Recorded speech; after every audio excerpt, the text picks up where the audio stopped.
that this concession will be only उस वक्त तब होगी जब आप घर से स्कूल जा रहे हो या स्कूल से जा रहे हो। ये ऑर्डर ऑलरेडी इशू है। हाँ, अभी हम इम्प्लीमेंटेशन में उसमें कोशिश कर रहे हैं कि अभी कंप्लेंट्स भी आ रहे हैं, but we are looking into it. और हमने जो देखा कि कोई भी ड्राइवर या कोई भी जो ऑपरेटर है वो इस डायरेक्शन का वायलेट कर रहा होगा, एक्शन। खैर मकदम है आप सबका राइजिंग कश्मीर में।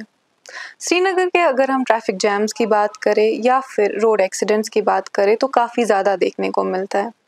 हमारे साथ इस वक्त मौजूद है आरटीओ श्रीनगर काजी इरफान साहब, जिनसे हम जानेंगे श्रीनगर में जो है ट्रैफिक जैम्स की वजूहात और लाइसेंस जो है उस हवाले से। बहुत शुक्रिया आपका। आपसे सबसे पहले ये जानेंगे कि एज एन आरटीओ जो प्राइमरी रिस्पॉन्सिबिलिटीज़ रहती है ट्रांसपोर्ट को मैनेज करने में, वो क्या रहती है? एज एन आरटीओ अगर मैं कहूँ तो मेन मेरी जो एक्टिविटी है वो मोटर व्हीकल एक्ट और जो रूल्स हैं उनको इम्प्लीमेंट करने का। तो उसके अलावा आई एम ऑल्सो रजिस्टरिंग अथॉरिटी। जो भी व्हीकल यहाँ पूरे कश्मीर में जो होती हैं, वे अबाउट आरटीओज इन डिस्ट्रिक्ट्स। मैं श्रीनगर में मैं हूँ, अदरवाइज हम आरटीओ कश्मीर। तो सारी गाड़ियाँ जो वो रजिस्टर हमारे थ्रू होती हैं। Besides that I am also licensing authority. जो भी लाइसेंस इशू होती है वो मेरे नाम से, मेरे सिग्नेचर से इशू होती है in Srinagar district. Plus I am also pollution controlling authority में जो भी यहाँ पे पोल्यूशन कंट्रोलिंग यूनिट्स है व्हीकल्स के लिए, they are check by me, they are registered with me. उनकी मंथली हम मॉनिटरिंग भी करते हैं। उसके अलावा वी ऑल्सो टेक एनफोर्समेंट। हम चालान भी करते हैं। If we find that anybody is violating traffic norms, traffic violations कर रहा है, तो हम उनको चालान भी कर सकते हैं। We can even suspend his licence and RC. अगर हम बात करें ट्रैफिक जैम की तो श्रीनगर में जो है काफ़ी ट्रैफिक जैम देखने को मिलता है, ऐसा क्यों होता है? सबसे पहला जो मेन जो रीज़न है that the number of vehicles on the roads is increasing day by day. As on date हमने लास्ट जो पॉलिसी दी थी उसमें हमने नंबर भी फिगर किए थे। अराउंड 22 लाख व्हीकल्स इस वक्त पूरे यूटी में। उसमें around 9.5 lakh vehicles are registered. That means हम कह सकते हैं कि 9.5 लाख व्हीकल्स जो है उसके आसपास व्हीकल्स अभी रोड्स पे। जब हम रोड्स की बात करें तो रोड्स अभी उतने जो उसी प्रोपोर्शनेटली उनका जो साइज है वो नहीं बढ़ रहे हैं, नए रोड्स नहीं आ रहे हैं।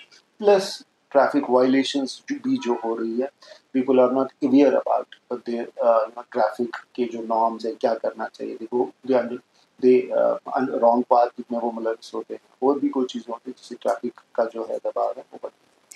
अगर हम बात करें सड़कों पे जो है काफ़ी आउटसाइड कार्स देखने को मिलती है जो कि श्रीनगर की रजिस्टर्ड नहीं होती है, तो उनका रोल क्या होता है? एक्चुअली दो तरीके से हमारे पास गाड़ियाँ रजिस्टर होती हैं। एक तो होगी जो नई गाड़ी किसी ने आप शोरूम में गई, आपने नई गाड़ी ली, अब वो रोल डीलर्स के पास है that they register the vehicles और हमारा नंबर उस पर सिर्फ चल जाता है। अगर किसी ने नई गाड़ी बाहर से लाई, हम उसको भी रजिस्टर करते हैं यहाँ पे, वो डायरेक्टली हमारे थ्रू ही होती है। उसके अलावा जो मेन अभी जो हमारा नंबर बढ़ रहा है, जो आपने देखा होगा दिल्ली से पंजाब, जो हमारी एडजॉइनिंग जो स्टेट्स हैं, वहाँ की गाड़ियाँ हमारी रियासत में, हमारी यूटी में आ रही है, तो उनकी री रजिस्ट्रेशन भी हम करते हैं। That is possible. लेकिन उसमें कुछ चीज़ों का ख्याल रखते हैं। हम टैक्स भी उनको करते हैं, थोड़ा सा वो डिसइंसेंटिवाइज करने के लिए। वो चार्ज अराउंड 9% उनको टोकन टैक्स भी देना पड़ता है, प्लस एनओसी भी लेते हैं उनसे। और हम सिर्फ to take care of our environment, हम सिर्फ BS4 और अबव जो एमिशन नॉर्म्स वाली गाड़ी है उनको ही सिर्फ यहाँ पर री रजिस्टर करते हैं। बात अगर हम लाइसेंस की करें तो जो भी ड्राइवर्स ड्राइविंग स्लॉट लाइसेंस के लिए ड्राइविंग स्लॉट करते हैं तो उन्हें जो है काफ़ी प्रॉब्लम होती है स्लॉट बुक करने में, तो उनके लिए कैसे प्रोसेस होगा, लाइक कैसे वो जो है ड्राइविंग स्लॉट कर सकते हैं? हालांकि मैं आपको बोलूँ कि एक्चुअली जो एनफोर्समेंट जो बड़ी है पहले भी थी, अब लोग अवेयर भी हो गए हैं। जो after the unfortunate Thar incident people have become more aware. Otherwise यहाँ कश्मीर में लाइसेंस के बगैर गाड़ी चलाना एक नॉर्म सा था। सो उसकी वजह से उसका एक इम्पैक्ट ये पड़ा है कि एक डिमांड फॉर लाइसेंसेस बढ़ गई। हमारा I think we are the only district in whole UT जो 6 के 6 दिन ट्रायल्स लेते हैं, टेस्ट लेते हैं। क्योंकि आपको सबसे पहले आप लर्नर्स लाइसेंस के लिए अप्लाई करते हो, then you have to wait for 6 months। 1 month के बाद आप एलिजिबल हो जाते हो। इसलिए जो लर्नर्स लाइसेंस है ये वैलिड रहती हैं 6 महीने। तो बट आप ट्रायल के लिए 1 महीने के बाद एलिजिबल हो जाते हैं। तो हम इट्स ऑल ऑटोमाइज, हमारा साथ में एक पोर्टल है, उस पर आप you apply for the slot, it's all automated, इसमें हमारा कोई रोल नहीं है, we just provide the number कि कितने स्लॉट्स हम दे सकते हैं। एज ऑन टुडे हम अराउंड 110 स्लॉट्स मीन्स कि एक बंदा अगर उसको LMV के लिए ट्राई देनी है और मोटरसाइकिल के लिए ट्राई देनी है, that means 1 slot, so that means around 210 लोगों को ऑन एन एवरेज हम हर दिन टेस्ट लेते हैं, और 6 के 6 दिन टेस्ट लेते हैं। बट अभी भी बहुत ज़्यादा डिमांड है, पीपल आर स्टिल कंप्लेनिंग कि स्लॉट नहीं है। हाँ, थोड़ा मौसम की भी वजह से हमारी कुछ ट्रायल्स कैंसिल हुई, इंशाल्लाह जो मौसम ठीक होता जाएगा, ग्रेजुअली मौसम ठीक भी हो रहा है, we are moving towards summer, तो इंशाल्लाह the number of slots will also increase, और लोगों की जो शिकायत है रिगार्डिंग पॉसिबिलिटी ऑफ स्लॉट्स वो भी इंशाल्लाह कम हो जाएगी। ड्राइविंग लाइसेंस को ऑब्टेन करने के लिए what is the eligible age? जो स्कूटीज हैं उनको आप, स्कूटीज में भी कुछ वर्जन्स हैं जिनको आप 16 इयर्स पे भी आप एलिजिबल हो जाते हैं, लेकिन उसमें एक इम्पॉर्टेंट पॉइंट है कि that the consent of your parents should be there, वो हमें अपलोड भी करनी पड़ती है। Otherwise for all other licences the eligible age is 18 years. Okay, अगर हम ई व्हीकल की बात करें या ई रिक्शा की बात करें, उसमें जो है लर्नर्स लाइसेंस होता है, is that important for e vehicle? सबसे पहले यहाँ पे गलतफहमी लोगों में है कि that if somebody has a learner's licence, उसको लगता है कि मैं उस लर्नर्स लाइसेंस के होने की वजह से वो सड़क पे गाड़ी चला सकता है। That's not true, that's against the traffic violation है, वो ट्रैफिक नॉर्म्स के खिलाफ है। आप लर्नर्स लाइसेंस, जो नाम इसका हमें इम्प्लाई करता है, बोलता है, समझाता है कि आपको ही सीखने के लिए भी, but you cannot come on the roads unless you are accompanied by a person who is holding a valid driving license। ये एक important point है। Second, आपको एक L रखना है गाड़ी के पीछे, और आप हाईवेज और मेन रोड्स पे लर्नर्स लाइसेंस लेके गाड़ी बाहर नहीं चला नहीं सकते, रोड पे नहीं आ सकते। उसके अलावा लोगों में एक और गलतफहमी ये है कि ई व्हीकल्स के लिए लाइसेंस की जरूरत नहीं है, that's not true, that's absolutely wrong. learn e-vehicle के लिए भी if its maximum speed is more than 25 kilometers और 300 watt power जो इसका इंजन से ज़्यादा है, तो you have to get a driving license। और जो हमारे यहाँ e-vehicles है, from e-auto rickshaws to e-rickshaws to e-vehicles जो है, they all come in this category। That means कि आपको इन vehicles को चलाने के लिए एक valid driving license होना जरूरी है। इसके साथ एक पॉइंट, ड्राइविंग लाइसेंस के साथ कुछ लोग ये समझते हैं कि सेलेक्ट किसी के पास ड्राइविंग लाइसेंस है, इसकी एज हो, यूजुअली हम 40 इयर्स तक 20 इयर्स की वैलिडिटी वाली लाइसेंस इशू करते हैं। जब लाइसेंस रिन्यू हो जाए तो लोगों के लिए इम्पोर्टेंट है कि एक्सपायर होने से पहले ही अप्लाई करें। उस वक्त उनको सिर्फ एक मेडिकल फिटनेस फॉर्म भरना पड़ता है, और अपनी जो पुरानी लाइसेंस है जो एक्सपायर होने वाली है वो अपलोड करनी पड़ती है। अगर 1 साल, उसके बाद 1 साल का ग्रेस पीरियड है, जैसे लाइक आज आपकी लाइसेंस अगर एक्सपायर हुई तो आप 2026 के आज के डेट तक आप अप्लाई कर सकते हैं, यू डोंट हैव टू, आपको मिल जाएगा। लेकिन अगर आपने 1 साल से ज़्यादा टाइम लिया, you have to then appear in the test. जैसे आपने फ्रेश लाइसेंस के लिए टेस्ट दिया तो रिन्यूअल के लिए आपको टेस्ट देना। अगर हम बात करें पीपल विद डिसेबिलिटी जो है, उनको जो है लाइसेंस की ज़रूरत है? हाँ, उनके लिए स्पेसिफिक जो उनका जो कस्टमाइज्ड जो व्हीकल होता है, we call it invalid carriers licence, वो उसके लिए उनको भी लाइसेंस, उनको भी ट्रायल्स उनकी होती हैं, और उस पर उनकी लाइसेंस इशू होता है। अगर हम बात करें LMV की, जो LMV गाड़ियाँ चलाता है ड्राइवर, जो LMV क्या वो मतलब जो 2 व्हीलर्स है जी, बाइक्स 2 व्हीलर्स है, क्या वो चला सकते हैं वो? ये भी बड़ी एक इंफॉर्मेशन है लोगों के बीच में, उनको भी पता है कि शायद LMV का होना that makes them eligible to ride a bike और a scooty, that's not true. अगर आपके पास LMV वाली लाइसेंस है, you can only drive an LMV। LMV means motor bike, car या कार चला सकते हो बस। आपको मोटरसाइकिल लेने के लिए आपको दो टाइप्स की, वहाँ पे आपको यूजुअली लाइसेंस जिसके पास होगी वो आप चेक कर सकते हैं, उसमें लिखा होता है motorcycle with gear, that means bike. Motorcycle without gear, उसके लिए आपको अलग ही करना पड़ता है। हाँ, अगर किसी के पास मोटरसाइकिल विद गियर वाली लाइसेंस हो, he can ride a scooty with it, he is eligible, उसके लिए he is not then violating the laws। But if a person is having a motorcycle without gear license, he cannot drive a bike. Okay, अगर हम बात करें तो हाल ही में जो है थार जो एक्सीडेंट वो सब में जो है वो दहशत फैला हुआ है, तो तब से ही लाइसेंस की अगर हम बात करें तो लोगों में जी, तो आरटीओ जो है वो क्या करे रोड सेफ्टी की अगर हम बात करें तो रोड सेफ्टी लोगों में, चाहे वो गाड़ियां चला रहे हो या बाइक चला रहे हो, तो आरटीओ जो है वो क्या कंट्रीब्यूट कर रही है इसमें? मैंने पहले आपको कहा स्टार्ट के साथ में कि वन ऑफ माय जो ड्यूटीज है वो ये है कि हम एनफोर्समेंट को फॉलो करते हैं, लेकिन हम एनफोर्समेंट से पहले हमारा काम ज़्यादा अवेयरनेस पे। सो लाइक मेरी एक डेडिकेटेड टीम है, वो स्कूल्स में बच्चों पे काम करती है, ड्राइवर्स पे काम करती है। इनफैक्ट रिसेंटली हमने स्किम्स के साथ ये प्रोग्राम, हम ड्राइवर्स की फिटनेस, ड्राइवर्स की हेल्थ इश्यूज को भी, उनको भी फर्स्ट हम we focus on the awareness, उसके बाद we are the enforcing agency also. Even तो हमारा मैन पावर कम है ट्रैफिक के साथ, traffic is doing the main job, but हमारा भी एक इम्पॉर्टेंट रोल होता है। वी चेक स्कूल बसेस, अभी हमारा जो अभी इस वक्त driver since the opening of the schools, we are focusing on the schools, we're checking that they have a CCTV installed, CCTV camera installed in their buses, plus SLD speed limiting devices जो हैं जो schools के लिए वो लगी हुई है, वो हम चला। उसके बाद in case we find that anybody is not following the traffic norms, we can challan, we can suspend his license, we can even suspend his RC also. चालान की अगर हम बात करें तो अगर कोई चालान पेड नहीं करता है तो उस पर जो है क्या एक्शन होता है? दो तीन चीज़ें चालान में भी, यूजुअली लोगों में भी इसके बारे में इंफॉर्मेशन कम है कि चालान जब किसी के पास हो तो 3 महीने तक वो कैश पे कर सकता है instantly. In case he doesn't pay within 90 days, it goes to the court, then उनको फिर कोर्ट जाना पड़ेगा उस चालान को पे करने के लिए। अगर कंटिन्यूस, अगर कोई क्रोनिक रिपीटेड कोई ऑफेंडर हो, उसकी हम ड्राइविंग लाइसेंस भी 3 महीने तक सस्पेंड कर सकते हैं। तो यूजुअली यहाँ पे लोगों को इन बातों का, क्योंकि हम भी ज़्यादा इस पर हम लाइसेंस ज़्यादा सस्पेंड नहीं करते थे, क्योंकि दैट्स इक्विवेलेंट टू कि उसके पास लाइसेंस नहीं है। तो अगर चालान का कंटिन्यूस कोई ऑफेंड कोई ना करे, या कोई हैबिचुअल ऑफेंडर हो, या कोई किसी इलीगल काम या कोई व्हीकल को काम कर रहा, तो उसकी लाइसेंस सस्पेंड नहीं हो सकती।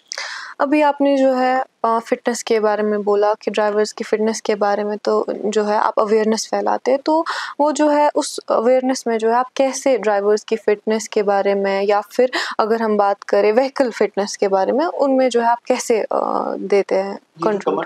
कमर्शियल गाड़ियों की क्योंकि जो प्राइवेट गाड़ियाँ हैं वो तो हमें पता है कि उस वक्त जो नई गाड़ी होती है तो उसमें वो पैसे वो तो या तो खुद ड्राइवर होता है, एक ज़्यादा से ज़्यादा एक या दो उसके साथ वो पैसेंजर्स हो सकते हैं। जो कमर्शियल गाड़ी है उनका रेगुलर चेकअप होता है।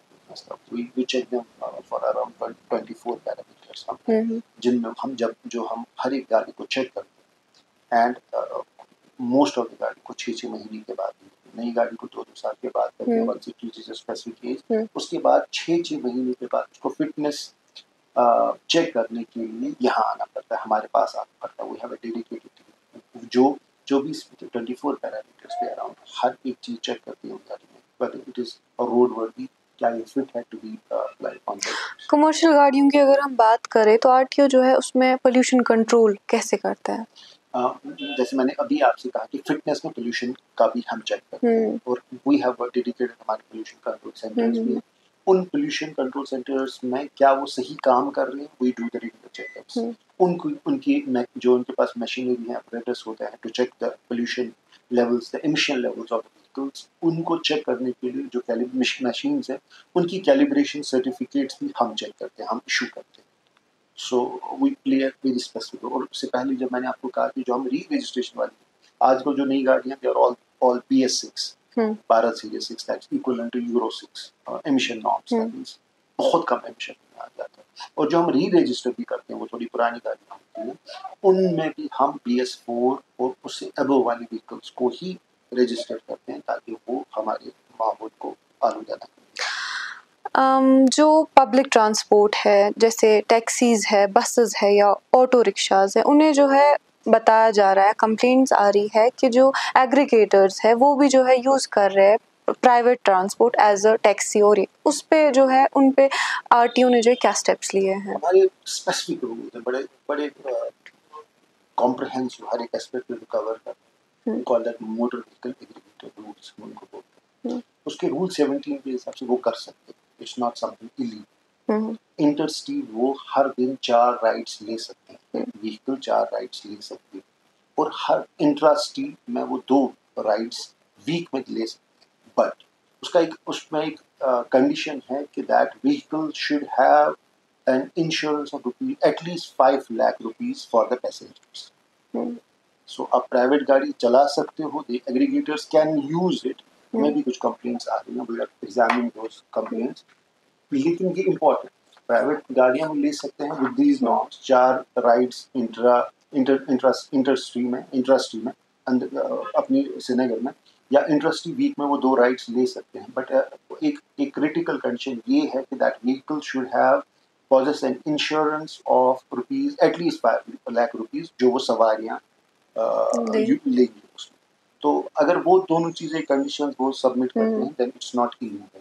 अगर इनमें से कोई भी कंडीशन वो हमें लगेगा कि एग्रीगेटर वो फुलफिल नहीं कर रहा है, action will be taken. Since we are not the licensing authority, I can only recommend action to the transport commissioner, who is the licensing authority for these aggregators, उनके खिलाफ एक्शन ले सकते हैं। जो बसेस है, गवर्नमेंट बसेस है या फिर स्मार्ट सिटी बसेस है, उन्हें जो है बताया गया है कि स्टूडेंट्स को जो है बस फेयर 50% कम किया है, तो ये जो है ये इम्प्लीमेंट किया गया है या फिर अभी नहीं हुआ है? नहीं, एक स्पेसिफिक ऑर्डर है, 2021 का एक ऑर्डर है, जिसमें ये एक्चुअली वो उस ऑर्डर में it's an inaction for that order. उस ऑर्डर में हमने किराया जो है, फेयर जो है वो फिक्स की थी सारे व्हीकल्स के लिए, कमर्शियल ट्रांसपोर्ट व्हीकल्स के लिए। तो उसमें हमने ये कुछ कंडीशन, उसमें सिर्फ स्कूल स्टूडेंट्स के लिए नहीं है, उसमें कैंसलेशन बाकी कुछ condition, but since you have asked specifically about the school going students, उसमें लिया गया है that they will take only 50% of the fare for only दो स्टूडेंट्स जो घर से स्कूल और स्कूल से घर के लिए। ये नहीं है कि that you are having an identity card, ये दोनों ये कंडीशन है that this concession will be only उस वक्त तब होगी जब आप घर से स्कूल जा रहे हो या स्कूल से जा रहे हो। ये ऑर्डर ऑलरेडी इशू है। हाँ, अभी हम इम्प्लीमेंटेशन में उसमें कोशिश कर रहे हैं कि अभी कंप्लेंट्स भी आ रही, but we are looking into it, और हमने जो देखा कि कोई भी ड्राइवर या कोई भी जो ऑपरेटर है वो इस डायरेक्शन का वायलेट कर रहा होगा, एक्शन। ग्रीन मोबिलिटी की अगर हम बात करें या फिर ईवीज की बात करें, तो एक सस्टेनेबल ट्रांसपोर्टेशन को लेके आरटीओ की क्या रिस्पॉन्सिबिलिटीज रहती है? अभी जो ई रिक्शा जो है, वैसे ये सिर्फ आरटीओ की नहीं, ये गवर्नमेंट की ही पॉलिसी है that they will encourage green mobility को, कहते हैं जिसमें एमिशंस बिल्कुल जीरो हो। तो ये जो हमारी जो भी ई व्हीकल्स है, ये बड़े इसमें बड़े इंसेंटिव्स है। यू डोंट हैव टू पे द रोड टैक्स, आपको परमिट की जरूरत नहीं है, तो वी आर एनकरेजिंग इट। हाँ, अब थोड़ा सा ये है कि सिंस अब ई रिक्शाज, आपकी तरफ से सवाल होगा कि ई रिक्शाज इतने आ रहे हैं, उनको कौन रेगुलेट कर रहा है? We have been given the direction, हमें है वो पावर्स है कि हम उनकी मूवमेंट्स को रेगुलेट कर सकते हैं। तो अकॉर्डिंगली आरटीए जो हमारा है, regional transport authority, that is headed by the deputy commissioner, उसमें हमने इनको अराउंड 70+ रूट्स earmark की, they can apply on only those routes। तो वो हम दोनों चीज़ें कर रहे हैं, एक इंसेंटिवाइज भी कर रहे हैं, कोशिश भी कर रहे हैं कि ज़्यादा से ज़्यादा जो व्हीकल्स है वो नॉन पोल्यूटिव हो, बट उसके साथ साथ ये भी है कि एक वो अनकंट्रोल्ड मशरूमिंग भी ना हो, ताकि जो ट्रैफिक जैम्स हैं specially in busy part of the city वो। डिजिटलाइजेशन की अगर हम बात करें, तो डिजिटलाइजेशन जो है इस वक्त, जैसे ड्राइविंग स्लॉट बुक करना हो, उसकी वजह से जो है आरटीओ सर्विसेज में कितनी जो है बेहतरी देखने को मिली है या फिर कितनी ना एफिशिएंसी हुई है? आप समझिए कि around 70% of the footfall is decreased. कुछ चीज़ों के लिए, लाइक आप लाइसेंस के लिए अप्लाई करोगे तो आप पोर्टल पे घर में बैठे you can apply for that. Around 95% of our services are online. कुछ ही सर्विसेज हैं जो अभी ऑनलाइन नहीं है, जिनके लिए आपको आना पड़ता है। वन, आपको ड्राइव टेस्ट के लिए आना पड़ता है। Second, physical inspection of the vehicle के लिए आपको आना पड़ता है। किसी जब ट्रांसफर करनी हो व्हीकल, या रजिस्ट्रेशन वाली व्हीकल हो, या री रजिस्ट्रेशन, उन चीज़ों के लिए आपको अवर्स। अब मुझे लगता है कि सारे डिपार्टमेंट्स में हमारा department is leading department that is actually going for the faceless interaction between the public and the government. आप सारा फी भरना आपका फेसलेस है, आपको आने की बिल्कुल जरूरत नहीं है। हाँ, अभी ये दो चीज़ें अभी हमारे पास बनी, तो ये ट्रायल्स के लिए आपको फिजिकली आना पड़ता है, और जब व्हीकल की जो आपकी फिजिकल फिटनेस चेक करनी होती है उस वक्त आपको अपनी गाड़ी करनी है, otherwise you don't need to come. जो आपका लाइसेंस आपने ट्रायल दे दिया, आपका रिजल्ट विद इन 24 आवर्स वो ट्राई उस वक्त भी होगा, लेकिन जब नंबर ज़्यादा हो जाता है तो रिजल्ट अपलोड करने में थोड़ा टाइम लगता है। अदरवाइज आपको उसी वक्त SMS आ जाता है, स्लॉट बुक हो गया, आपने टेस्ट दे दिया, पास हो फेल हो, उसके बाद आपकी लाइसेंस आपको इशू हो जाती है। अब लाइसेंस में हमारा एक इशू है, बड़ी कंप्लेंट उसमें भी आ रही है, तो आपने टॉपिक के बारे में बात की कि कार्ड्स, फिजिकल कार्ड्स नहीं, वंस यू क्वालिफाई तो आपको फिर वो नहीं मिल रहा है। हमारा एक इशू था हमारे वेंडर के साथ जो who used to do the printing of the licences, now that has been sorted out इंशाल्लाह। और हमारा टारगेट है कि 31 मार्च तक जो भी बैकलॉग है, इट्स अराउंड 90,000 लाइसेंसेस हमें प्रिंट नहीं। मीनवाइल अगर आपको लाइसेंस नंबर इशू हुआ है, आप डिजी लॉकर में उसको डाउनलोड कर सकते हो, that is recognised by the traffic department also and motor vehicle department जब हम रोड पे चेक करते हैं किसी की भी लाइसेंस। एक आरटीओ के क्या मेजर चैलेंजेस रहते हैं जो वो फेस करता है ट्रांसपोर्टेशन को ना स्मूथ रखने के लिए? एक्चुअली जो सारा ट्रांसपोर्ट सिस्टम, मैं सिटी की बात करता हूँ, तो हमारे लिए सबसे बड़ी प्रॉब्लम ये है कि मल्टीपल स्टेक होल्डर्स, लाइक वहाँ ऑटो रिक्शाज भी हैं, वहाँ बड़ी गाड़ियाँ भी है, स्मार्ट सिटी गाड़ियाँ भी आ गई, ई रिक्शा भी आ गई। We have to keep a balance. Like if we will select किसी जगह पे, हमारे पास कुछ रूट्स ऐसे हैं जो अभी भी हैं, और कुछ रूट्स ऐसे हैं जहाँ more than enough गाड़ियाँ हैं, they are actually fighting with each other for space। तो उसको रेगुलेट करना, that's I personally consider एक मेजर चैलेंज ये है। सेकेंड हमारा मेजर चैलेंज ये है कि अभी भी हम 100% फेसलेस और 0 फुटफॉल वाला डिपार्टमेंट नहीं बने। दैट इज अवर एक्चुअली जो हमारा मिशन, कि कोई भी किसी भी बंदे को हमारे ऑफिस में आने की जरूरत न पड़े। ये दो मेन चैलेंज जो अगर हम फ्यूचर डेवलपमेंट्स की बात करें तो ऐसी कोई इम्प्रूवमेंट है जो ट्रांसपोर्ट सेक्टर में ज़रूरत है under RTO supervision? Green mobility को और एनहांस करना है। लाइक अल्टीमेटली हमारी फ्यूचर जनरेशंस की सेहत का अगर मसला है, जो अभी भी हमारी जो हम देख रहे हैं कैंसर जैसा service, many studies have actually linked these two things. Delhi में आप देख रहे हैं जो पोल्यूशन करता है।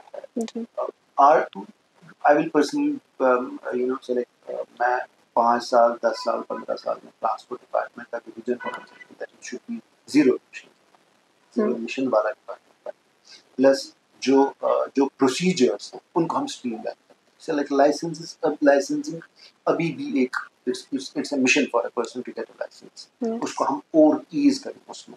सेकंड, रजिस्टर जो हमारा जो फिटनेस ऑफ द व्हीकल्स है, ये अभी भी मैनुअल, वो हम कोशिश कर रहे हैं कि दैट इट बिकम्स ऑटोमेटेड, उसमें ह्यूमन इंटरेक्शन कम है। हमारे डिपार्टमेंट का थोड़ा सा famous for these doubts, agents and other things, corruption का, but because of these faceless and digitization of the services वो अब कम हुआ है, but I cannot claim कि अभी zero पे आ गया, but that will be our zero।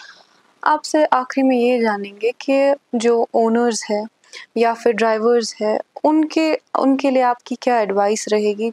वो जो इंटरेक्शन आरटीओ से करते हैं तो उनके लिए क्या एडवाइस रहेगी? पहले जनरल पब्लिक के लिए सबसे बड़ी बात ये है, सबसे बड़ी जो मैसेज सब लोगों के लिए, बिकॉज हमने देखा है कि जब एक एक्सीडेंट होता है, like India ranks 11th in the world, जो नंबर ऑफ व्हीकल्स जो वर्ल्ड में हम 11th रैंक, इंडिया में 11th rank, but number of road accidents में हम नंबर 1 इंस्पायर्ड ऑफ हैविंग जो हमारी रैंक है 11th रैंक है, लेकिन एक्सीडेंट्स में हम नंबर 1 पे। सो मेरी जो मैसेज सब लोगों के लिए दैट वी शुड, ये सिंपल रूल्स है, we should follow rules, we should wear helmet while riding a scooty और स्कूटर, टू व्हीलर जो भी है, we should wear a seat belt when driving a car, plus उसके अलावा भी as parents हमें इंश्योर करना है कि that our kids who are minor वो गाड़ी ना चलाए। इट्स आवर रिस्पॉन्सिबिलिटी कि हम उनको गाड़ी चलाने ना दें। Plus, we should not allow anybody to drive a vehicle who is not possessing a valid driving license। आपसे ये जानेंगे कि अगर किसी को कोई भी क्वेरी होगी या फिर कोई भी ग्रीवेंस होगा तो उन्हें आपके पास या फिर आरटीओ ऑफिस जो है वहाँ आने के लिए वो कैसे आ सकते हैं? जब मैंने ज्वाइन दिस डिपार्टमेंट तो इनिशियली 1 महीने के बाद ही मैंने एक नंबर सब लोगों के लिए पब्लिक डोमेन में डाला, दैट इज 9622002432। वो जब मैंने सोशल नेटवर्किंग साइट्स पे पब्लिसाइज किया था तो मैंने उसमें कहा था कि अगर आपका कोई भी इशू 72 आवर्स में रिजॉल्व ना हो then please visit our office. और उसके भी फिर मैंने DS if you have an issue like registration का और री रजिस्ट्रेशन का, अगर आपको कोई इशू है तो you can visit my office on Monday Tuesday. अगर परमिट्स एंड अदर थिंग्स जो रिलेटेड इश्यूज हैं कोई हो तो वेंसडे थर्सडे आप मेरे ऑफिस आ सकते हो। लाइसेंस के रिगार्डिंग अगर आपका कोई इशू हो तो आप फ्राइडे के दिन मेरे ऑफिस आ सकते हो, बिकॉज आई बिलीव इन कि जब तक कि ह्यूमन इंटरेक्शन कम ना हो तो करप्शन में ये बड़ा इंपॉर्टेंट एक एस्पेक्ट है कि कितनी ह्यूमन इंटरेक्शन है। तो उस पर आप कॉल ना करें, आप व्हाट्सएप करें या ऑडियो नोट भेजें। आप अगर 72 आवर्स में आपका कोई इशू रिजॉल्व नहीं हुआ then only visit my office. तो मेरी आपकी चैनल की वसात से, राइजिंग कश्मीर की जनाब की वसात से लोगों से अपील है कि please don't visit my office. अगर आपका कोई इशू हो तो आप मुझे व्हाट्सएप करें। मैं फिर से आपके लिए वो नंबर फिर से बोलता हूँ 9622002432। उस पर आप मुझे व्हाट्सएप करें या ऑडियो नोट भेजिए। जो लिख नहीं पाते हैं, कुछ लोगों को तकलीफ आती है, जो मेरा रिप्लाई की उसमें पैराग्राफ्स भी हैं, वो कुछ उनमें इंक्लूड भी हैं, उनको लिखने में प्रॉब्लम है, वो मुझे ऑडियो नोट दे सकते हैं। उनका issue within 72 hours resolve होगा। इन केस नहीं हो then only they can visit my office and available in my office to resolve their issues. Thank you so much.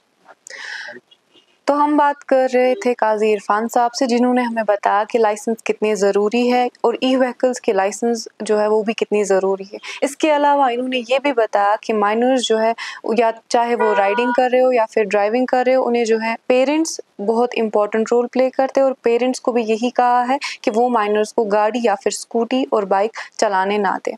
आप देखते रहिए rising Kashmir. Camera person Arif Khan के साथ ताबिया असलम, श्रीनगर।